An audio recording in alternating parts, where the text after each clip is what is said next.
Spirit.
All right, welcome everybody. It's wonderful to be here with you today.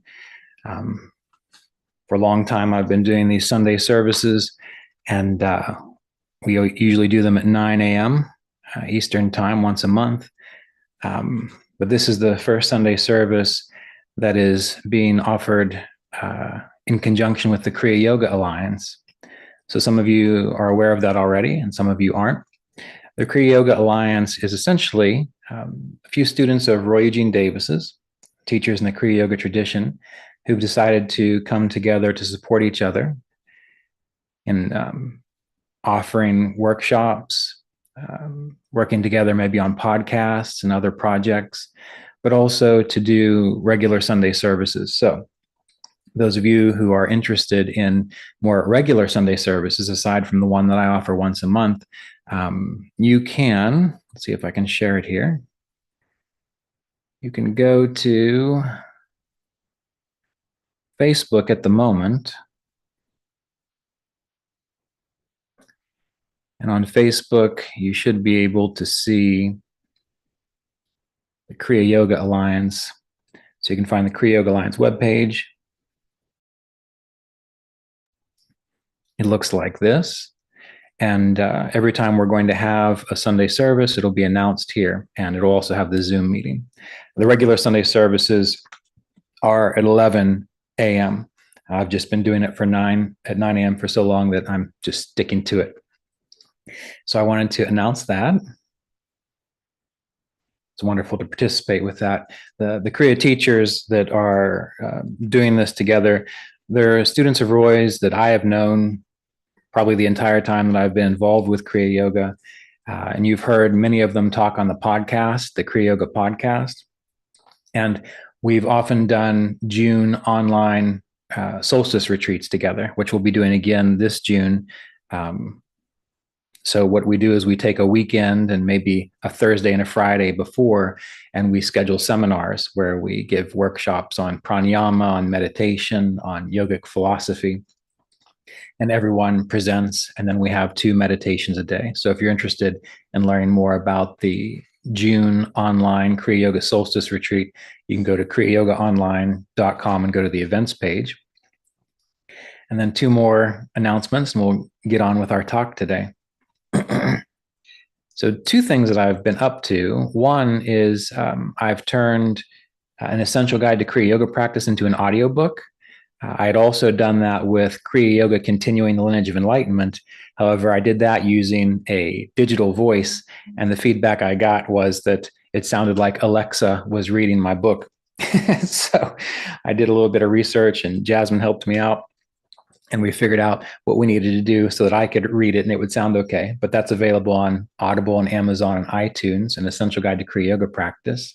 And then in May, I'll be doing a 2-day Kriya Yoga immersion in Fairmont, West Virginia at the Main Street Yoga Studio. So you can find more about that on the events page.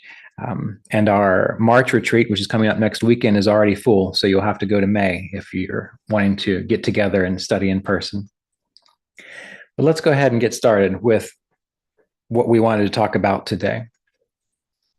Today, we're going to talk about the possibility of spiritual healing, the possibility of spiritual healing. And I'm not sure what inspired me to set this as one of the themes. A month or so ago, I was sitting in meditation, contemplating themes for future Sunday services, and this one came to mind. I feel it's worth talking about because while Kriya Yoga practice and spiritual practice is ultimately meant to awaken us, it's meant to give us jnana and knowledge about what we are at the essence of our being, what we are as immortal spiritual beings.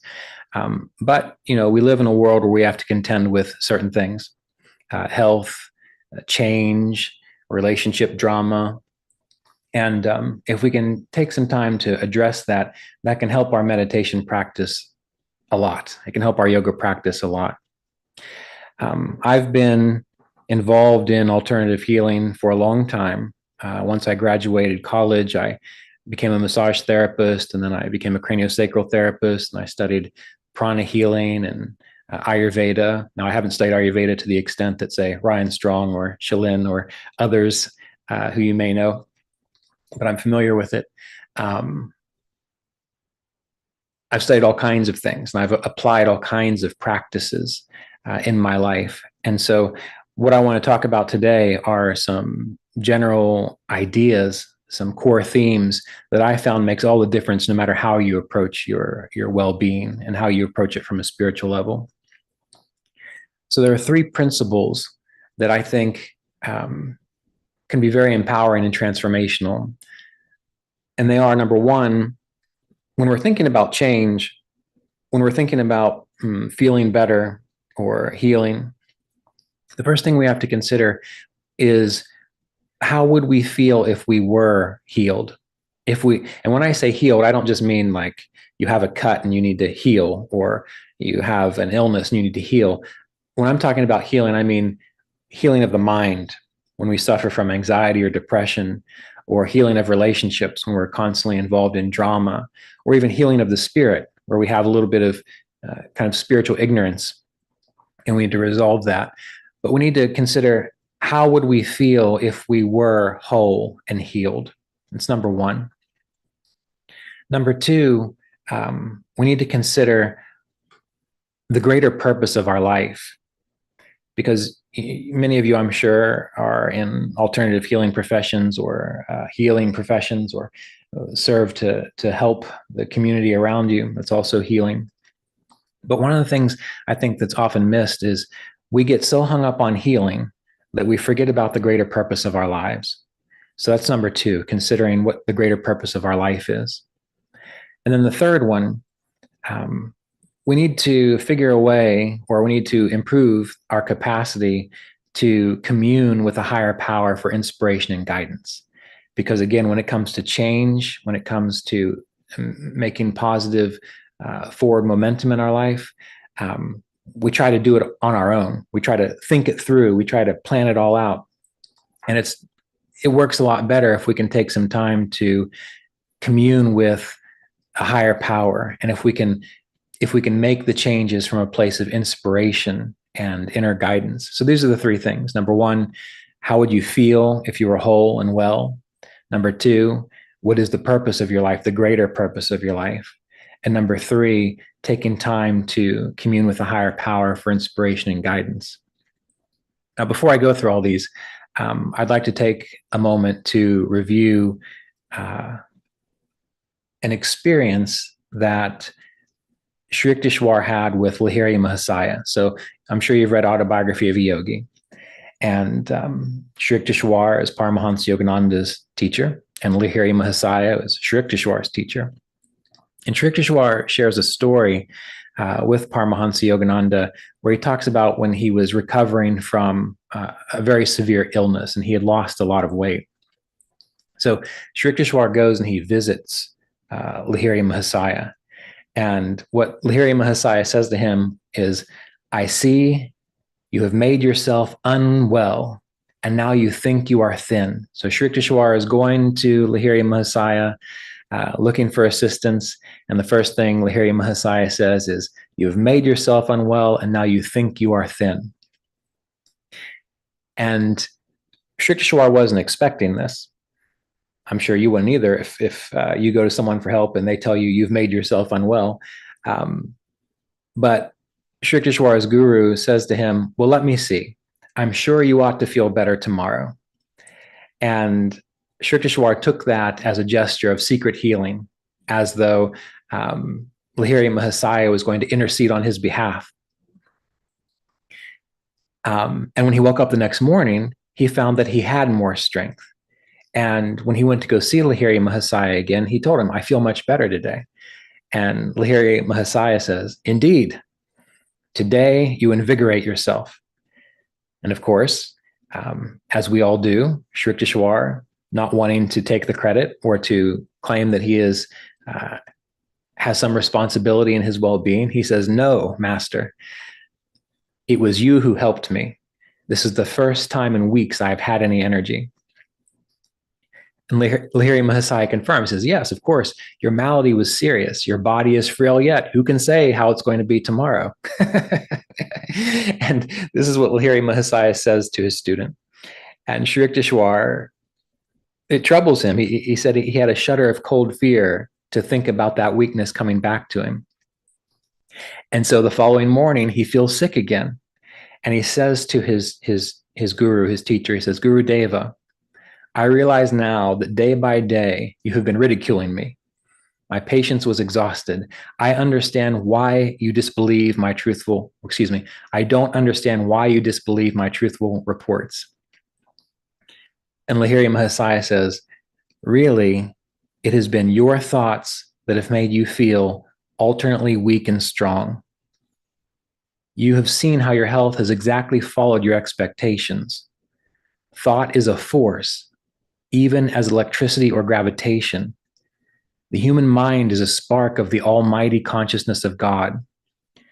I could show you whatever your powerful mind believes very intensely would instantly come to pass. Now, the key with that phrase is, he says, I could show you whatever your mind believes very intensely, that is what will come to pass.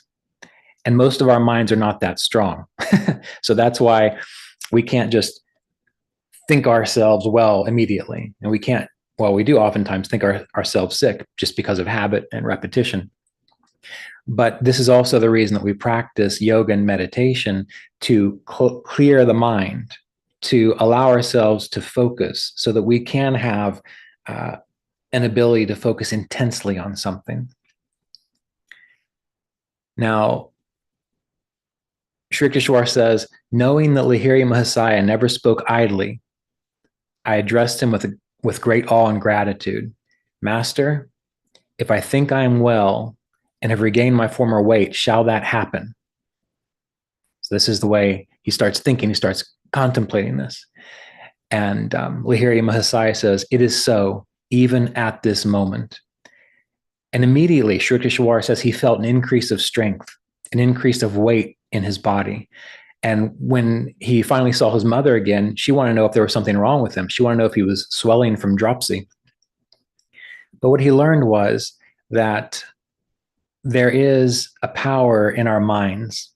There is a power in our consciousness. And again, you don't have to tell me how frustrating it can be to sit around and imagine, well, I wish I was well, and nothing seems to happen.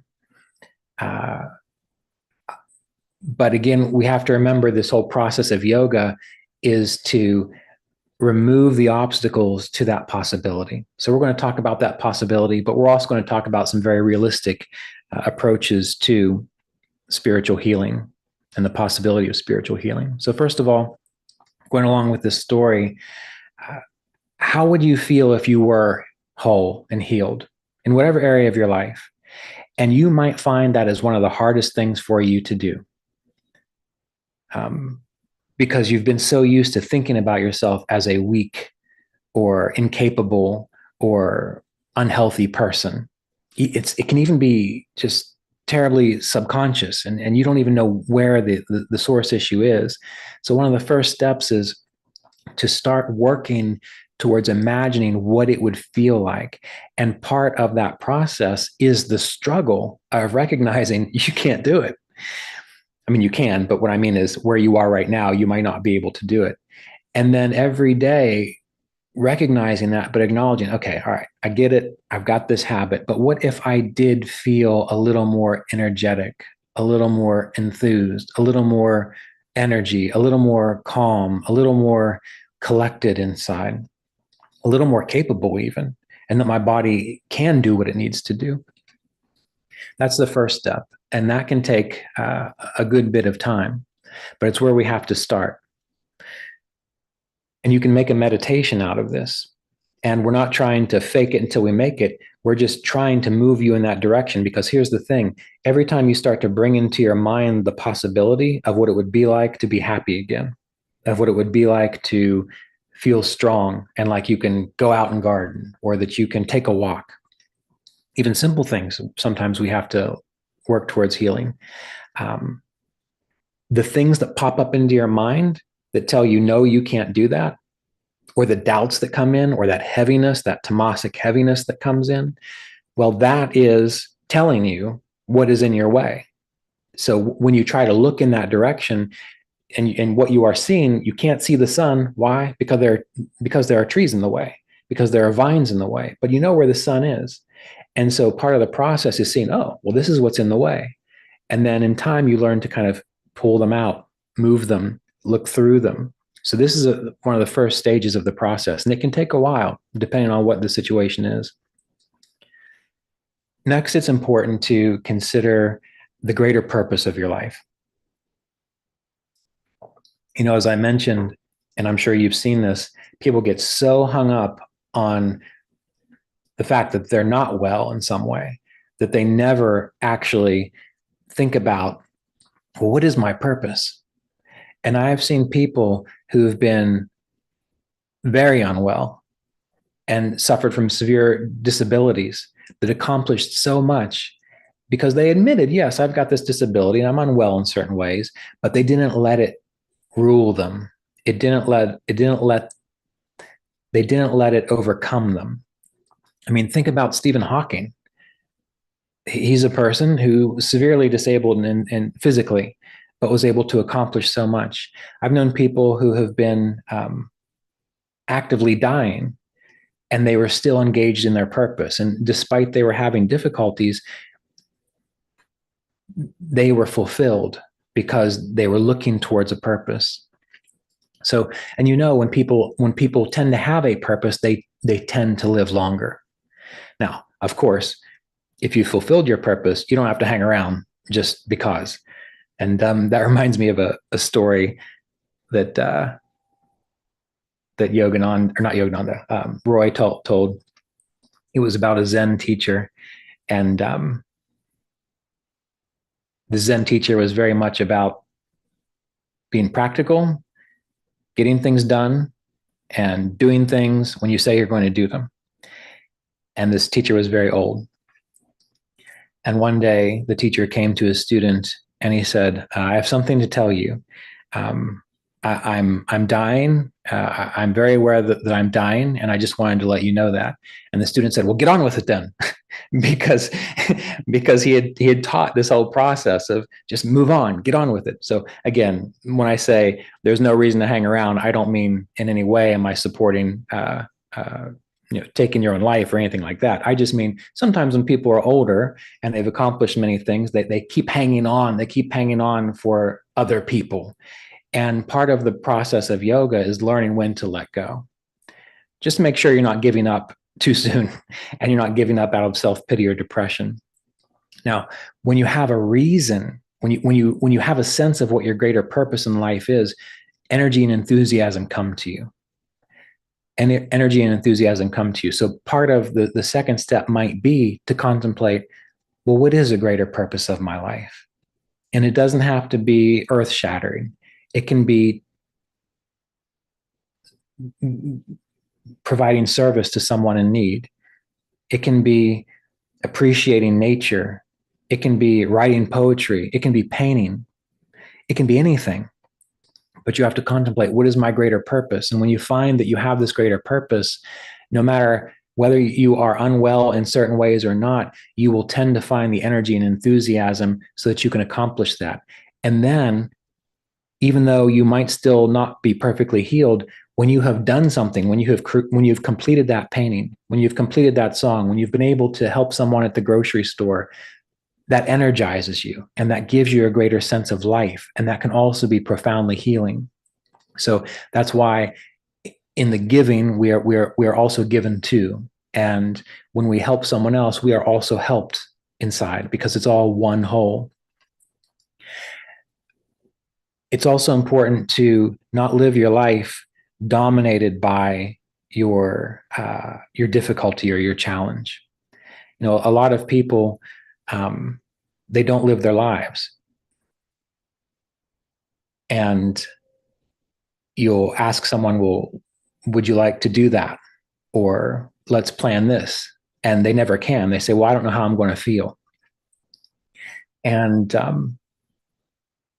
if that is your habit, what's happening is the state of consciousness you have is dominating you. And I'm talking about this from experience because I used to be that way. I would suffer from anxiety and depression, and sometimes wasn't very motivated. And so when people would ask me, "Hey, would you like to do this?" or "Let's plan this," I'd say, "Well, I don't know. I don't know if I'm really going to feel up to it that weekend, or I don't know this or that." And what I found was, and this was partially due to the encouragement, or a lot due to the encouragement of Mr. Davis, he never let things get in his way. And so I decided, you know what? I don't care if I don't feel like it or not. I'm going to go do this thing. And what I noticed was I then found the energy to do it. And of course, even up to the moment of it, I might be thinking, well, what am I even doing here? Why am I even trying to do this? But then once I got there and I became engaged in the process, I felt better. So much so that sometimes I would force myself to go do things. I'm a musician and I like nature and hiking.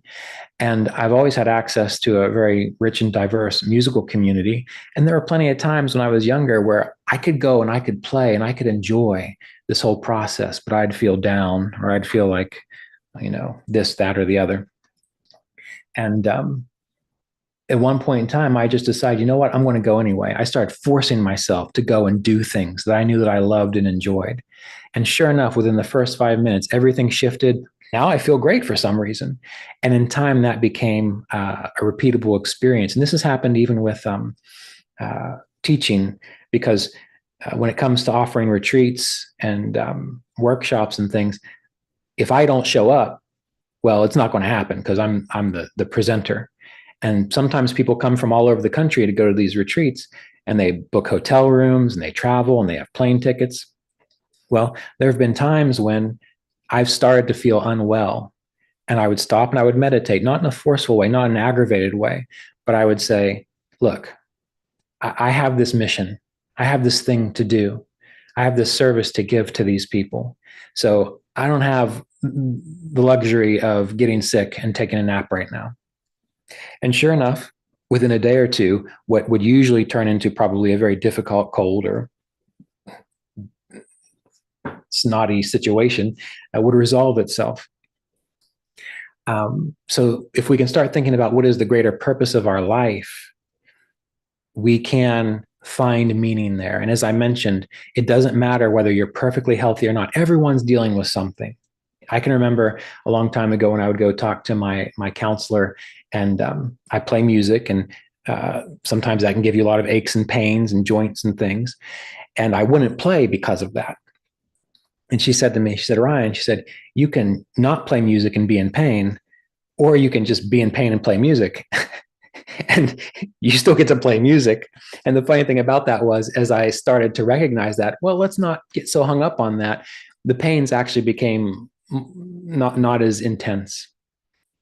So consider your greater purpose and realize that your mind, and if you can start to imagine what you can do, even if you don't do it 100% perfectly, you will still feel better because you have moved in a creative direction, and we are creative beings.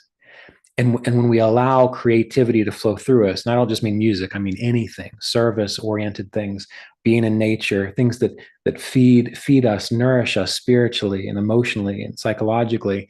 When you engage those things, that enlivens you, and that can improve how you feel about yourself, which in turn can just make you feel healthier, even if you have difficulties that still persist. Now, the final one, the most important one, well, they're all quite important. They're all very important. I think if you can consider and engage all these together, I'm not saying your life is going to be perfect, but I'm going to say you're going to be a lot happier in life, and you're going to feel more enthusiastic, and you're going to feel healthier in general. This idea of communing with a higher power for inspiration and guidance. Oftentimes when we don't feel well, or we have difficulty in our lives and relationships or our health or career, again, any area where there could be difficulty, we feel worse because we feel like the universe is out to get us. Maybe you've had that experience. You feel like, I wish my body would just do something better, or I wish something would come along and just make this better. We feel worse because the universe is out to get us. And I can remember seeing Roy, it was probably about 6 months before he passed. Actually, it might have been maybe 2 months. But my wife had just passed away. 9 months later, my house was destroyed. It fell into the river, and something else happened. And I had gone to CSA to meet with him. And the first thing he says to me is, there's not an evil force out to get you, right? And I said, well, it's not, I mean, I know that. I did not doubt that for a minute, and that thought never actually popped into my mind. But of course, I said, well, sometimes it seems like it. And so sometimes when these things come up, one of the worst things that makes it even harder is we feel like there's a universe out to get us, or we are alone. And what I learned was that spending time in prayer and contemplation, this can lift our minds to a higher state. And this is why, again, I don't feel that Kriya Yoga practice and spiritual practice is meant to heal us. I believe and feel that is for something totally different, self-realization. And we have to be as healed as we can be before we're able to get those full benefits. But the beautiful thing about our meditation practice and our spiritual practice is that it lifts our minds above this state of heaviness, above this state of disconnection, above this state of doubt, so that we can recognize a few things. We can have wisdom, and we can recognize a few things. One, that old age, illness, change, and death, these are natural parts of life. They come to everyone at some point in time. And when we're able to meditate very deeply and we have an experience of ourselves as a timeless, eternal spiritual being, we can see that, and it's not going to shake us all up inside. It's not going to grab our heart and squeeze it so hard that we can't think straight. And that itself is healing and liberating. Learning that, appreciating that is healing and liberating. When we reach a state of inner clarity, and sometimes it's clearer than others, and we have a sense of communing with the higher power, the self within us, God, the divine, Ishvara, divine mother, the Christ consciousness, whatever term you want to use, you can ask for guidance. And Mr. Davis would talk about this a lot, that the universe is responsive to us, that we live in a universe and we can learn to cooperate with it. We can cooperate with this enlivening power of the universe, and we can ask for guidance. Now, this is where it really requires some I don't know if self-honesty is the right word, the ability to kind of step back and look at things from an objective perspective. But when we commune with the higher power, when we're able to, through our pranayama practice, because sometimes we're just dense and heavy and doubtful and everything just seems like it's stupid. Sometimes that happens, and we have to do some vigorous pranayama to kind of shake us out of it. Or we have to do some intense mantra meditation to kind of lift us above it. But when we ask for guidance, what this can do is it can open ourselves up to other possibilities. And we have to remember we are creatures of habit. So if we are habitually depressed or pessimistic or can't see opportunities, and that can be because of our own choices, it can be because our parents were that way and it deeply imprinted us, and so we can only see the world in that way. We have to be able to be open to other possibilities, other opportunities. And so it might be that as you're sitting there and you're not feeling well, and then you commune with divinity and it says, why don't you go out and take a walk? And your mind immediately says, well, I can't do that. My knee hurts. Or I can't do that. I can barely breathe. But something came in that said, why don't you get out and just take a walk? Well, that is an inspiration that comes. And it's not saying go for, an ultra marathon, just walk outside. And sometimes when that inspiration arises and you do it, you just walk outside and something happens and changes within you, and you see birds, you see roses, you see the clouds going by, and something changes in you just a little bit, and you become a little more uplifted. And then, of course, you kind of go back to the way you were. Oh, I don't feel so good. But then the next day you commune again, and then you're meditating, you feel calm and peaceful, and the thought pops into your mind, why don't you call your best friend? I haven't talked to that person in a long time. Nah, that's stupid. Well, if you stop and you listen to it, you're changing the habits and the patterns of your life, which means it's changing the habit and the pattern of how you habitually feel. and you talk to your friend, and next thing you know, you've been talking for 40 minutes and you've been laughing and you've been crying and you feel so much better because you've made that connection. And so this idea of guidance, it's not, get out of your head that the guidance that's going to come to you is, here's the magic pill that's going to fix you. That's not the way the guidance comes. The guidance comes and it says, okay, we need to make some incremental changes. And every day you have to spend time cultivating that, wondering what that is, but then acting on it. You can't just hear it and let it go. You have to act on it. So sometimes when you're in deep meditation, you recognize that you are pessimistic or angry about something. And so you have to kind of figure out, well, what is the cause of that? Why am I so pessimistic? Why am I so angry? Why don't I believe that I can feel energy in my heart and that I can go participate in life? You have to look at that and resolve it. And again, that's sort of it's beyond the scope of what we're talking about today, but meditate on it. How can you do that? You can find a way. And sometimes I've had this experience. You meditate on what you're working through, and then the inspiration comes, why don't you look for an acupuncturist? And I've done that. It's popped up. Oh, okay. So I started going through the phone book when there was a phone book, the internet. Well, let's find an acupuncturist. And I would try to find one that would work with me. And sometimes the response is, why don't you just go to the doctor, like an allopathic doctor? Because in the Kriya Yoga world, or actually just in the yoga world in general, we tend to be afraid of doctors. Do all your alternative health stuff, but there's nothing wrong with going to the doctor. One time I was suffering from a really long-standing condition that was making me miserable. And I did Ayurveda for months. I worked with an Ayurvedic doctor, and I did traditional Chinese medicine, and I did fasting. And I was younger, and so I was very enthusiastic and intense about it. And I tried everything that I read about that would help cure this thing, and nothing did it. And I was miserable. It just kept getting worse. And one day I went and I saw Mr. Davis, and he said, you don't get extra points for suffering. Why don't you just go to the doctor? And so I went to the doctor, and the doctor recommended this very simple prescription. I mean, it was nothing at all. I took it and I was fine.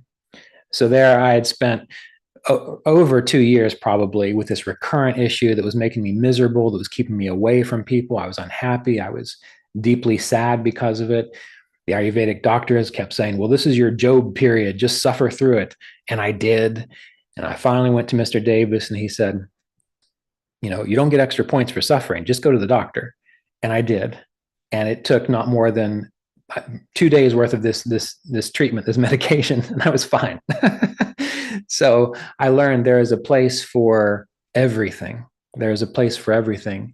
And sometimes it is okay to follow that guidance when it comes, So we'll meditate now, but just remember these 3 principles. Number 1, if you are in a space that you are not happy with, that you are not happy, and it can be physical, mental, relationship, psychological, you name it, even financial, anything really.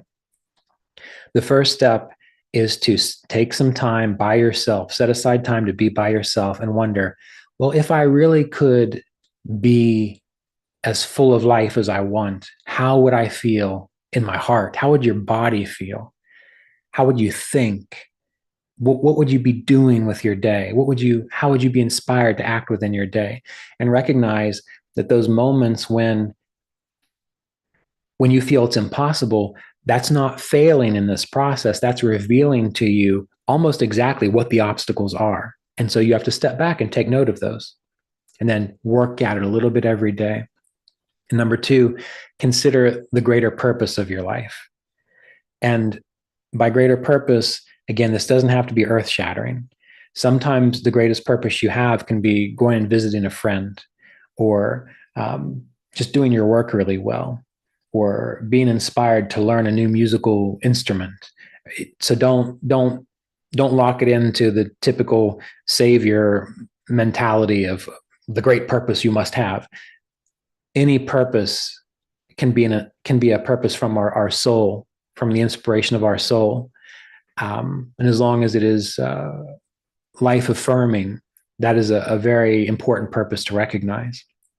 And then always spend some time communing to the way you know how with the higher part of you, your higher power, the divine, the infinite. Practice meditation to bring that forth, and don't beg for it. It's there.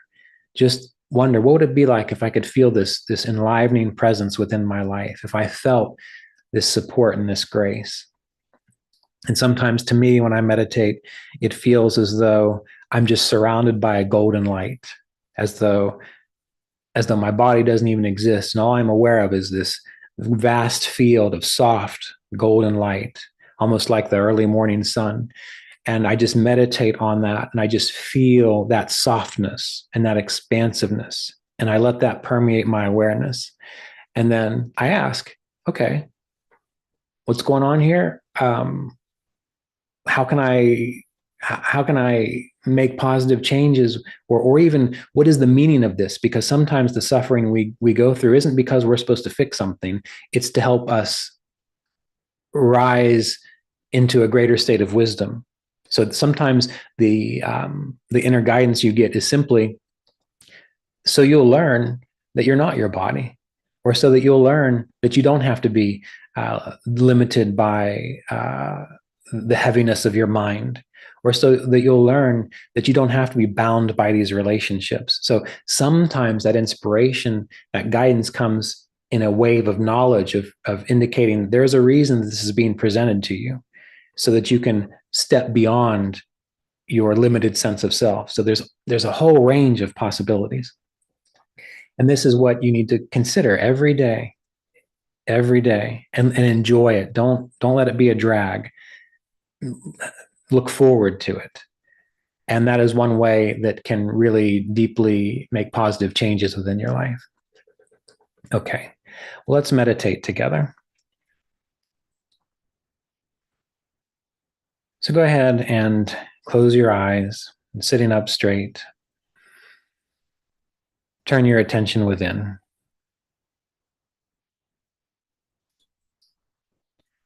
Feel the breath as it flows in and out of the body.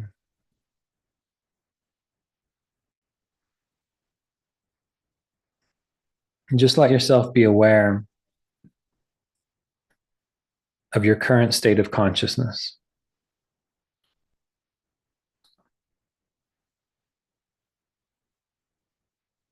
The sensation of the breath, the thoughts within the mind, the feeling within the heart.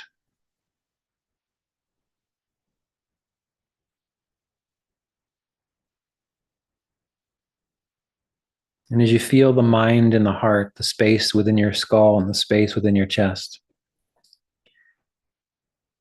have the sensation that you are opening your heart and your mind to the infinite. That you are recognizing your wholeness and oneness with the infinite consciousness, opening the heart and the mind to the infinite.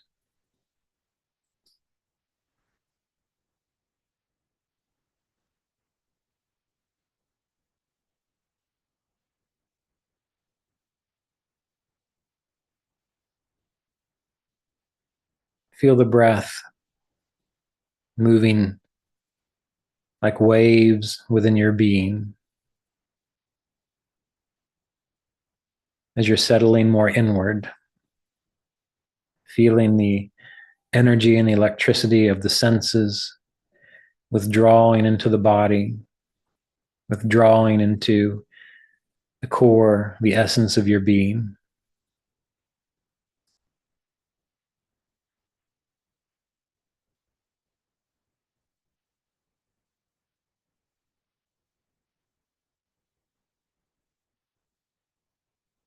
We'll take a moment to honor and acknowledge the teacher representatives of this Kriya Yoga tradition. Mahavatar Babaji, Lahiri Mahashaya, Swami Shri Yukteswar, Paramahansa Yogananda, Roy Eugene Davis, and all of their successors, And we honor and acknowledge the teachers of all authentic spiritual and enlightenment traditions.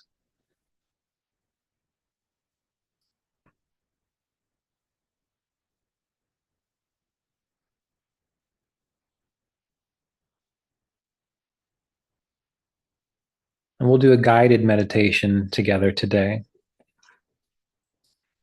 So bring your awareness to your heart. And as you feel the heart, sense the whole area around the heart, the muscles in your chest, the breastbone, even the shoulder blades and the muscles between the shoulder blades and the spine. Feel the whole upper torso and that whole area where the field of the heart exists.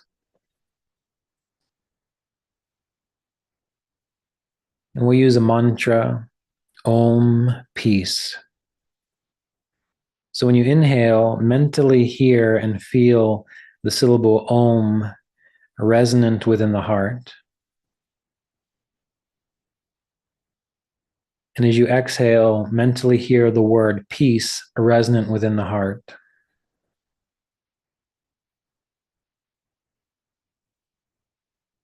Om on the inhale, peace on the exhale.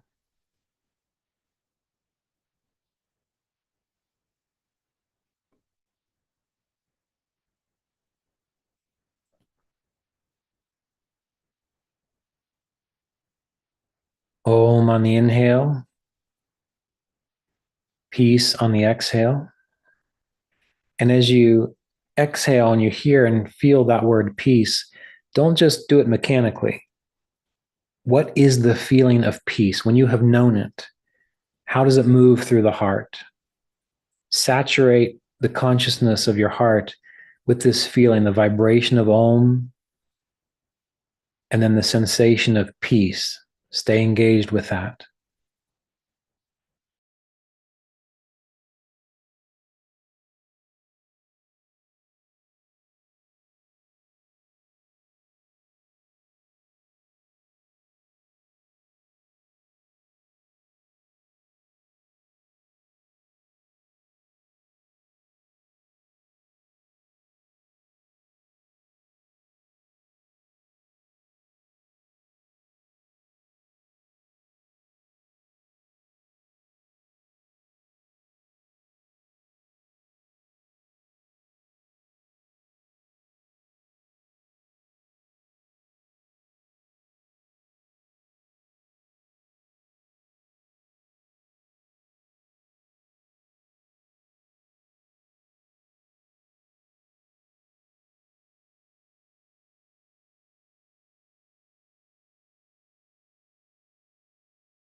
And then take your awareness and flow it from the heart up to the spiritual eye center. So it's as if you can feel This field of awareness moving up from the heart chakra, up through the upper chest, up through the throat, the bones within the neck, up through the jaw, into the base of the skull, and then forward into the space between the eyebrows.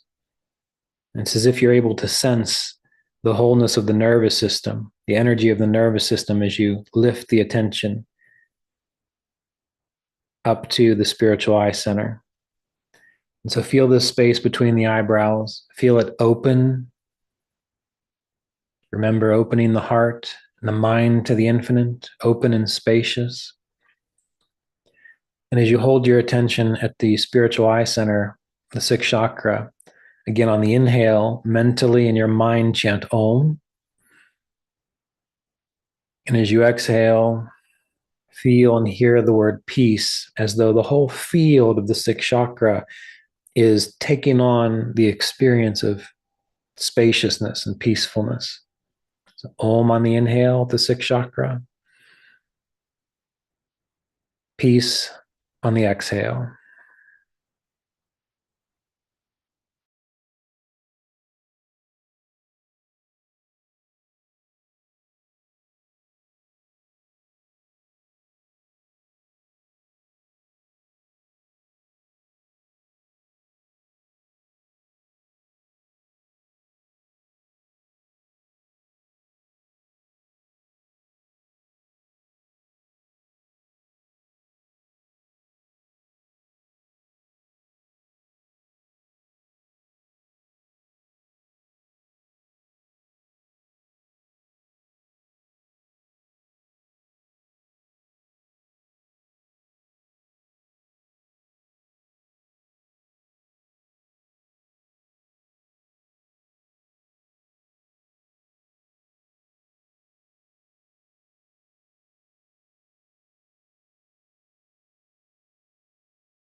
And with each repetition of the mantra, Om, peace, if you could sense your mind as though it's more spacious, more expanded, freer, lighter, it can feel almost like the top of your head is floating upward, free of gravity, and the shoulders are lighter. You can bring in that sensation that'll help with this process. Each Om, each peace reveals a greater sense of expansiveness and lightness within your being.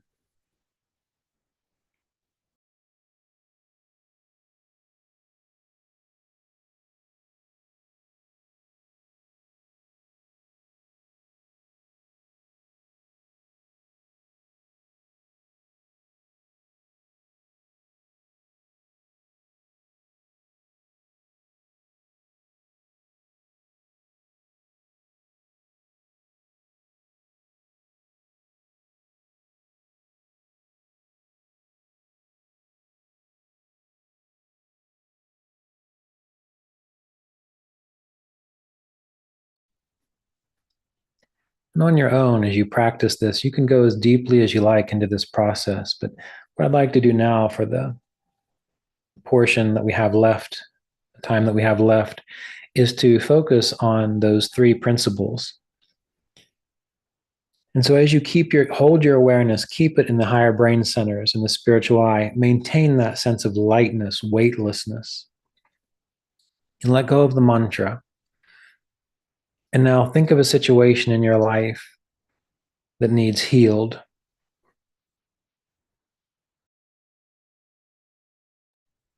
And if you're doing well, then think of this for someone else. Dedicate this practice to someone else.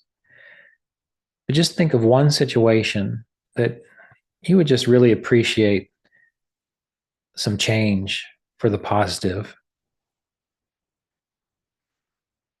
And once you pull that up, just pick one. Don't get excited. Just pick one. And then start imagining, wondering if that situation were healed, if there was positive improvement, how would I feel? Meaning, your body feels tight and constricted and anxious when something's not healed. But now imagine if this was healed, how would your body feel as a sense of fullness and support, a flow of love, a flow of well-being? How would your body feel if this wellness was available to you now?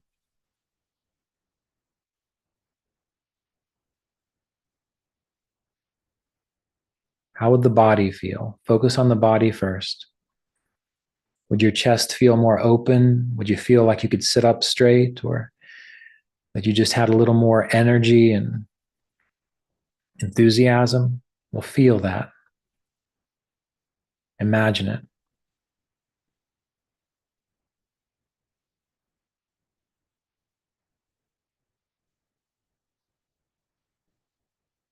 And then bring your awareness to your mind. How would you think? Would you be constantly dwelling on a problem, or would your mind have more creativity, more freedom, more enjoyment of the possibility of the day? So observe the mind and wonder if I had this wellness, if I had this positive shift in my life, what would my mind be like? How would my thoughts be different? Just reflect upon that. Remembering that we live in a creative universe and we can cooperate with it, and that the mind is our connection point with the wholeness. And so this wondering starts the process of change, positive change.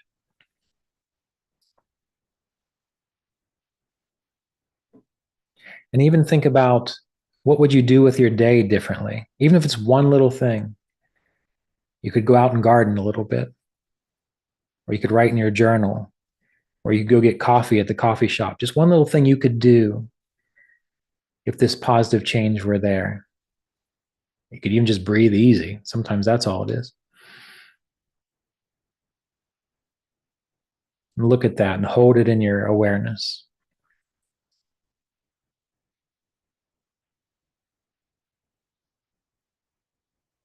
And then we'll shift gears to considering a purpose for your life.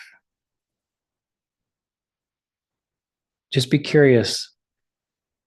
What is a purpose for my life? And avoid the savior complex. Just a purpose that you would appreciate, that would be an expression of the divine in this world. Or it doesn't even have to be an expression of divine, just an expression of joy in this world. So be curious. What is a purpose that I feel is worth living for? What is a purpose I feel is worth being free and healed for? Let that flood your heart and your mind, and continue to dwell upon it, to let it grow, become expansive within you.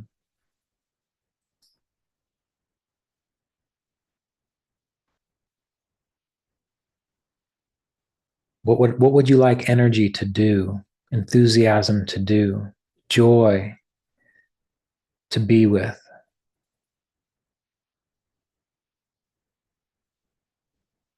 Anytime you feel joy, you bring joy into the world. Anytime you're able to share joy with someone else, joy comes into the world. So what is meaningful for you in that way?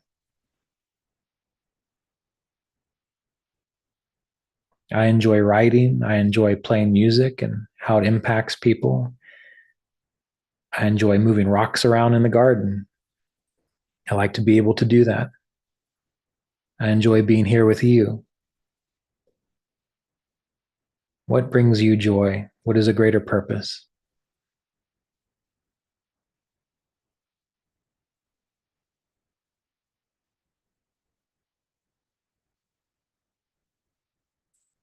And then the final stage, all that you've considered, all that you've felt, the possibilities you've been able to imagine, with your awareness in the higher brain centers and the spiritual eye center, imagine, wonder, what would it feel like if you were aware of the presence of divinity right now? You know, your body is a field of energy, magnetism, gravity, matter. Well, you're part of a divine whole, part of an infinite field of well-being, clarity, and wisdom. If that field was here now, and you could sense it, what would your mind be like? How would your throat feel? How would your heart feel? What would the energy in the body feel like if you were experiencing the sense of divine communion?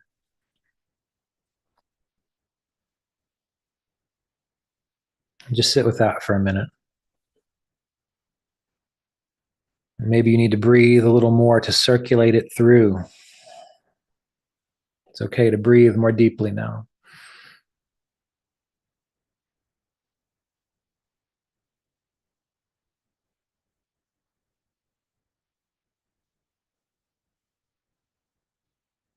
And then with this sense of connection, this sense of communion with the whole, the divinity within and around you, ask the question.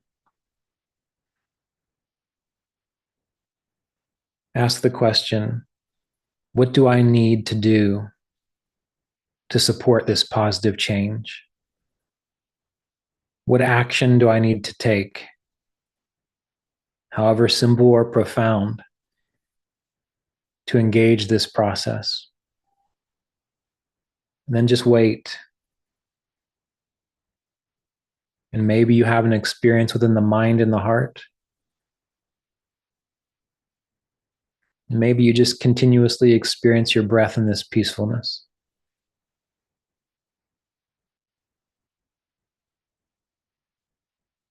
With the sense of communion with the divine and this intention for healing and well-being. What step do I need to take right now to move in the direction of wholeness, wellness, enthusiasm, to engage life?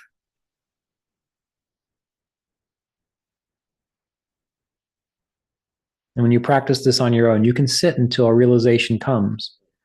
However, they don't always come. And sometimes it's part of the process of sitting daily, wondering this with curiosity. And then eventually it happens. So you have to continue. And sometimes you do this in the morning or in the evening, and nothing happens in the meditation other than the continuation of this sense of communion. But then sometime in the day, an experience comes to you, or a book is given to you, or an idea pops up. So this is engaging a practice now, but it does not stop here. If you keep doing it every day, you engage this process and opportunities will arise. Situations will be revealed to you. Wisdom will come, which can help guide you. You just have to stay engaged with it. And don't think it's just going to be a one-time thing. It's a continuous process. So again, feeling the heart and the mind open to the infinite. We can conclude with a sense of gratitude for this opportunity to practice together. And from the heart, radiate compassionate goodwill to all beings everywhere. And everyone who's meditated with us today, see their own purpose revealed, see their own well-being possible for them. The changes they need to make a reality that can be attended to with enthusiasm. And wish this for all beings everywhere. Wish this for all beings everywhere.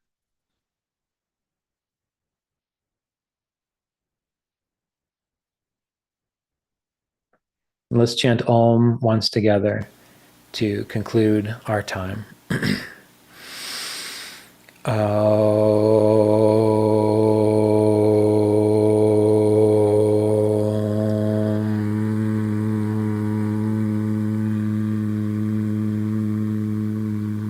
Peace. Amen.